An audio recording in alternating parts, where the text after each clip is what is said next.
Sarımsақтың пайдалы екенін, емдік қасиеті барын барлығымыз білеміз. Бірақ оның ауыздан кетпейтінін есіне бола жемейміз. Бірақ бұл қате пікір. Sarımsaқты күнделікті тамаққа пайдалану керек. Sarımsақтың құрамында табиғи антибиотик болады. Ол организмдегі зиянды бактерияларды жояды. Sarımsақтың емдік қасиетін ертеден білген. Sarımsақтың салқын тегінге, бас ауруына қолданған, тәбетті ашатын қасиеті де бар. Сонымен қатар, тамақ ауырғанда, қақырық түсіруге, бауыр ауруларында қолданған. Артериялық қысымды азайтып, қандағы холестерин деңгейін төмендетіп, тромбылардың пайда болуына қарсы қасиеті бар. Ағзаны жасартатын, қалыпқа келтіретін, Қытайлар ежелден бері қолданып келе жатқан ем туралы айтатын боламыз. Ол үшін бір sarımsaқты алып, әбден ұсақтап, оған қабығымен туралған бір лимонды араластырып, әйнек ыдысқа саламыз. Үстінен 600 грамм қайнатылған суды суытып құямыз. Сосын оны қараңғы жерге, салқын жерде 3-4 күн сақтайды. Тұнбаны сүзіп алып, кейін күн сайын таңертең 50 граммнан бір рет 3 ай қабылдайды. Бір ай үзіліс жасап, қайтадан қабылдауға болады. Бұл тұнбаны қабылдағанда, адам ағзасында артық майлардан, түрлі қалдықтардан тазарады. Зат алмасу жақсарады. Нәтижесінде қан тамырларын тазартып, стенокардия, әртүрлі ісіктердің пайда болуын тежейді. Құлақтағы шуы кетіп, көздің көруін жақсартады. Осы тұнбаны дұрыс пайдаланса, ағза мүшелерінде жасару процесі жүреді. Одан кейінгі кеңесіміз: кетпейтін құрғақ көк жөтел болса, sarımsақтың 5 талын әбден ұнтақтап, немесе түйіп, шикі сүтпен қосып, әбден қайнатады. Суытып, күніне 2 рет ішеді.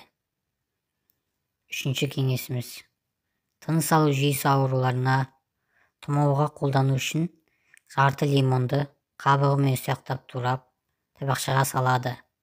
Үстіне ұсақтап туралған 7-8 sarımsақ талын қосады. Жарты литр банкаға салып, ыстық су құйып, қараңғы жерге қояды. 4 күн өткеннен кейін тоңазытқышта қойып, күніне бір ас қасықтан таңмен, тамақ ішпестен 20 минут бұрын қабылдауға жет. Балаларға шай қасықпен беру керек. Асқазан, тоқ ішегі ауыратындарға бұл емді қолдануға болмайды. 4-ші кеңесіміз: бронхты демікпеде, аллергиялық сипаттағы тері бөртпелерінде, аллергияда бір тал sarımsaқты қайнаған суға үгітіп салып, езіп алып пайдалану керек. Тамақтан кейін 2 рет. 5-ші кеңесіміз: күн суықта, тұмау түрлері көбейгенде, тибеттік антигриппин деген жақсы көмектеседі, яғни sarımsақтан жасалған.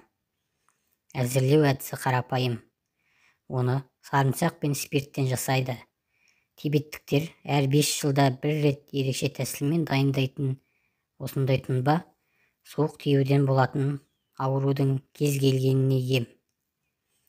Ол үшін 350 граммдай ашылған sarımsaқты ыдысқа салып, түйіп, езеді. Содан кейін жарты сағаттай бөлме температурасында ұстай тұрады. Кейін шыны бөтелкеге салып, үстіне шамалы 96 градустық таза спирт құйып, аузын тықындайды да қараңғы салқын бөлмеге қояды. 10 күннен кейін қалыңдау мата арқылы мұқият сүйеді. Сүзгіден өткізгеннен кейін кері бөтелкеге құйып, тағы 3 күн ұстайды. Содан кейін пайдалануға келеді. Қабылдауы, яғни тамақ ішер алдында 30 минут бұрын 10 күн бойы әр күн сайын бір тамшыдан қоса отырып, ал 11-ші күні болғанда 11 тамшысын салқын сүтпен ішеді. Ал одан кейін керісінше кетеді. Яғни бірінші күні 11 тамшыдан бастап күніне бір тамшы азайта береді. 11 күн болғанда бір тамшы қабылдайды. Назарларыңызға рахмет.